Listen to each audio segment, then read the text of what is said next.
بسم اللہ الرحمن الرحیم۔ السلام علیکم ورحمۃ اللہ وبرکاتہ۔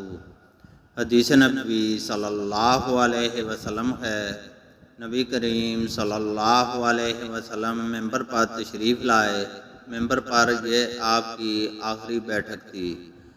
آپ دونوں شانوں سے چادر لپیٹے ہوئے تھے اور سر مبارک پر ایک پٹی باندھ رکھی تھی۔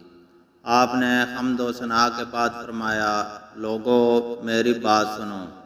چنانچہ لوگ آپ کی طرف کلام مبارک سننے کے لیے متوجہ ہو گئے۔ پھر آپ نے فرمایا، اما بعد، یہ قبیلہ انصار کے لوگ آنے والے دور میں تعداد میں بہت کم ہو جائیں گے۔ پس محمد صلی اللہ علیہ وسلم کی امت کا جو شخص بھی حاکم ہو اور اسے نفع و نقصان پہنچانے کی طاقت ہو تو وہ انصار کے نیک لوگوں کی نیکی قبول کرے اور ان کے برے کی برائی سے درگزر کرے۔ اللہ تعالیٰ سے دعا ہے کہ وہ ہمیں قرآن اور حدیث کو سننے، سمجھنے اور اس پر عمل کرنے کی توفیق عطا فرمائے۔ آمین۔